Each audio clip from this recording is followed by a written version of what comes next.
Hey, what is going on, guys? Max Settings here, and welcome back to another review. In today's review, we're going to be taking a look at the Moondrop SSP IEMs. Now, before we get further into this review, I just have to give a big thanks to Shenzhen Audio for providing these for review. Shenzhen Audio is an online audio retailer that carries many different brands, and they've sent me a lot of things in the past before to review. And they have sent me over the SSP to take a look at, so once again, big thanks to them for providing these for review. Now, the Moondrop SSP is essentially the cousin to the Moondrop SSR that I reviewed a little while ago and didn't particularly like. So this is their cousin, and today we will see if I like them any better. So starting off with specs as normal, the Moondrop SSP is coming in at $40, so it's fairly cheap. Frequency response 20 to 20,000 hertz, impedance of 16 ohms, 112 dB of volt sensitivity. They use a single dynamic driver, and they have my favorite 2-pin connector. So we'll make this pretty quick. If you saw my review of the SSR, you already know the build of these. They are just a metal shell. These ones have a matte blue finish on them. And let me zoom in real close here for you. Let's see. There we go. So these have a matte blue paint finish with a gold screw. I have to say these look a lot nicer than the SSR did. I know now they make a few other colors of the SSR, but the standard color is just kind of like a bare metal. These are really nice matte blue finish with the little gold screw that looks very nice. The actual body of the IEM itself is very, very thin, as you can see, and then it just has a very, very long nozzle.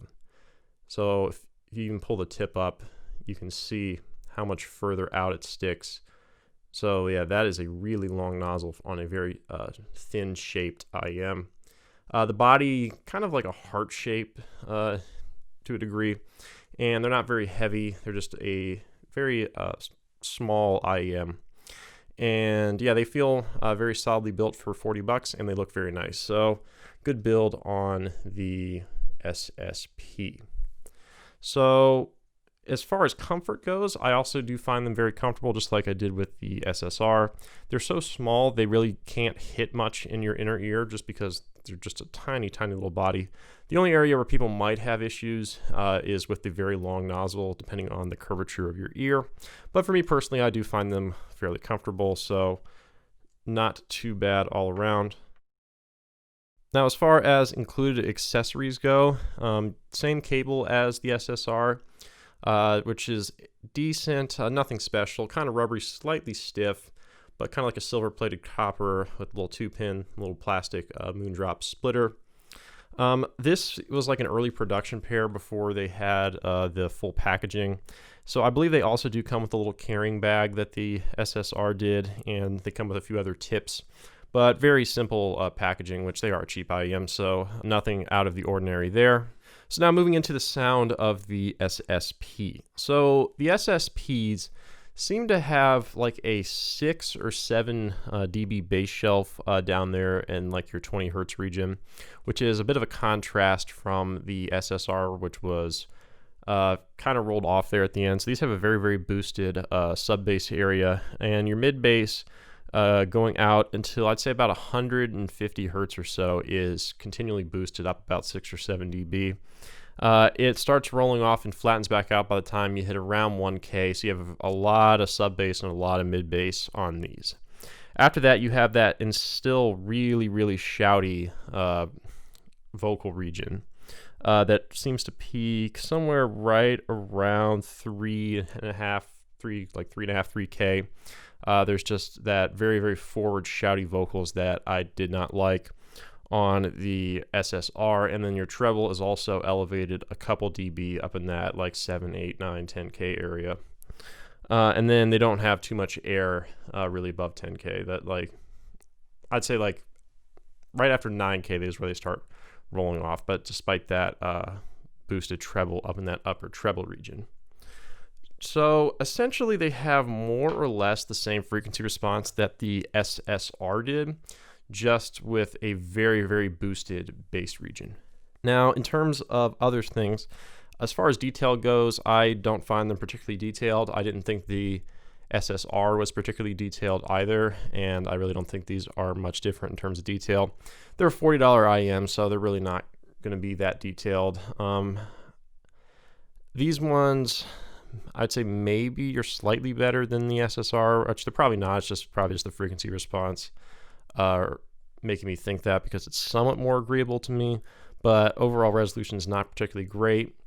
Soundstage is also not particularly amazing. I'd say it's average at best. Imaging is decent, nothing special, but not completely terrible. Dynamics overall are meh. They're not like insanely compressed, but not crazy good microdynamics. Overall macrodynamics are okay. The bass region in particular is fairly muddy. It's a cheaper dynamic driver and a lot of bass boost, so you're really just going to get some mud in that bass region. And then as far as timbre goes, it's not awful, but that really shouty mid-range and very boosted treble kind of throws it off a little bit towards the plasticky side. So I would say that is about all of the aspects you need to know in terms of sound on the SSP. Now for my thoughts about these. So I do like these more than I liked the SSR. I don't like completely despise these. Like the SSR, I just really didn't like at all. These I wouldn't say are particularly well tuned. They are very V-shaped, but the thing about these is the shout doesn't bother me as much because I'm not turning them up a little bit more to hear the bass. And see, the thing you have to think about with frequency response is it's kind of relative, where if I'm listening and I say I want my bass at 80 dB, if my bass rolls off, I have to turn it up to get to that. But then if my mids are boosted 6 or 7 dB above where the bass is, then now my mids are at 86, 87 dB and they're forward.